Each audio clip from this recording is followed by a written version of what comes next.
Salibonani Linjani. I hope you're all keeping well wherever you are. So my name's Prim. Welcome to a new video on the channel. As you can see from the title, it's all about sleep training, and most of the things that I'm going to go through apply to the baby stage and the toddler stage as well. I've had to revisit these sort of tips recently as we were sort of transitioning back into the school routine after having been in the third lockdown here in the UK. We felt like we had become a bit more relaxed in terms of how rigid we were with sleep, because obviously he was homeschooling and I was still working from home, so sometimes it was beneficial if he did sleep a little bit later, because then he'd wake up a bit later and I would have that first burst of the morning to really focus. So straight into kind of addressing some of the key areas that I think people need to consider with sleep training, some of the tips and tricks that have helped me to kind of re-establish what we always had, which was a good sleep routine.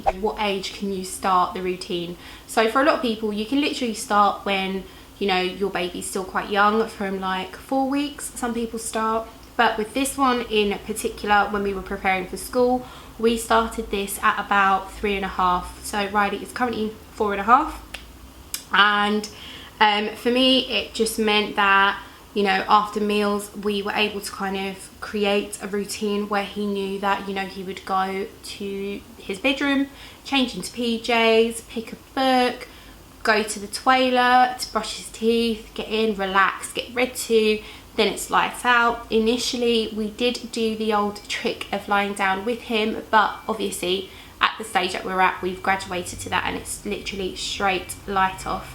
Did think about doing a night light, but when we did and we had his door partially ajar, we found that that would actually be quite disturbing for him. He's a little bit of a light sleeper, so it's kind of good to know what your child responds to and what they don't, but you'll find out over time. So as we were going back to our routine, we have made sure that we're really clear on establishing those basics for him. So PJs, loo, teeth brushing, the book, lights out. Another thing that I really think is important to consider is how important is a sleep routine, and depending on who you are and how your child is, it can vary, but for me I think it's essential with children. He needs a certain amount of sleep. Some children at this point, you know, they need up to 12 hours of sleep. We're currently stretching into like 11 and 11.5, which is really good, but I find that it helps us to manage everything better. It's easy for me to identify if he's not feeling well, because then he won't sleep at all or won't settle.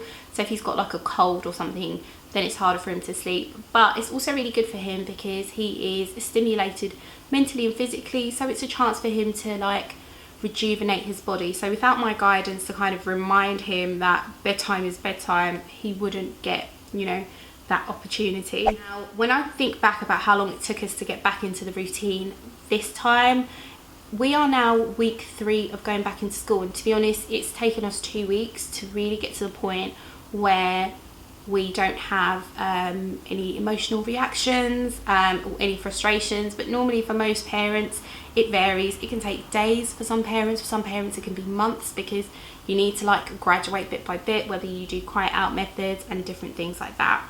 So that is, you know, not really too much of an issue.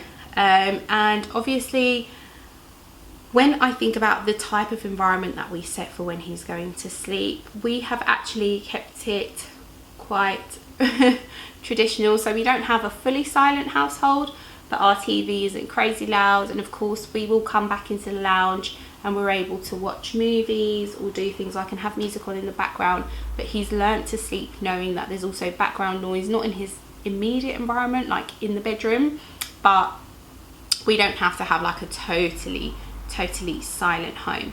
The cry out method for me is something that I'm not afraid of. It's a little bit different from my partner, but even in this time of reintroducing a stronger sleep pattern as we're going back to school with the toddler, I have no issues whatsoever. The longest time that he's probably been frustrated and cried for was about 45 minutes, and then I put my head round 10 minutes after that, where it was close to an hour, and he was out cold.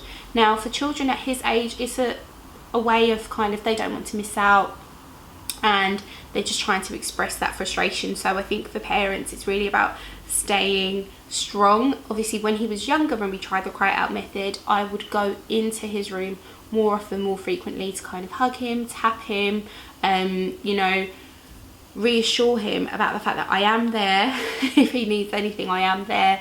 But as he's gotten older, I think that can be a risk, because if anything, he'll just keep saying he wants to go to the loo, or he's thirsty, or he's this and he's that, and it's just not what we need. So I like to nip that in the bud.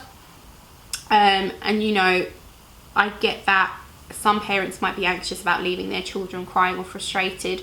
I think it does get harder as they grow, because they can express themselves. So sometimes with our little one, he'll be talking, shouting things out about, you know, how he's feeling sad and all these things. You think to yourself, oh goodness, you know, my child actually understands that this isn't a very nice thing that they're going through, so are they going to then feel like I'm punishing them?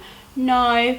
Again, just that reassuring tone when you do walk in, if they are still awake, to have that conversation and let them know why it's important that they get the rest. I think another thing that people like to talk about are comforters, and as time has gone on, we have adopted a comforter. We didn't in the first instance. I was always one of those mums that was really keen for him to get into like a dummy, like a pacifier, or to have like a blanket of choice, and he never really got into it. We had so many blankets that my mum had bought him that were really cute, and I was like, cool, you know, let's take this blanket, and he never grew that attachment. However, on his 4th birthday, I bought him a character toy that he really liked, a character on TV. And at the moment, if we can't find that character, nobody's sleeping. So when he even goes to grandparents in our support bubble, or they're doing childcare or anything, if that particular character isn't in bed, nobody's sleeping in the house that night. Now, I can see how that could be an issue if you travel, if it gets lost, if you can't replace it, yes, but it's something that for him makes him feel brave. That's the narrative we've given him. It's the idea that it's his best friend. So, you know, they'll have little chats in bed together and be in their secret den under the covers, and it just creates a sense of adventure for him, and it makes him feel a little bit more independent, even though he's relying on that. So for me, it's not too much of an issue. So overall, definitely find what works for you and stick with it. And I think things like bedtime routines definitely evolve over time. They evolve with the child's interests and whatever's going on in the home. But we have finally made it back to what our normal is, and for us it also means that we get the evening together as a couple, which I think is so important, because when one person was going to sleep and the other staying behind, you know, that's not ideal either, because you don't get the time to interact, and I was always guilty of falling asleep.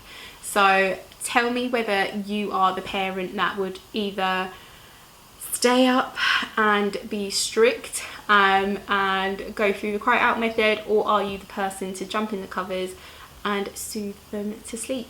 I hope you guys enjoyed this video and some of the bits that we have used to kind of get back into the routine.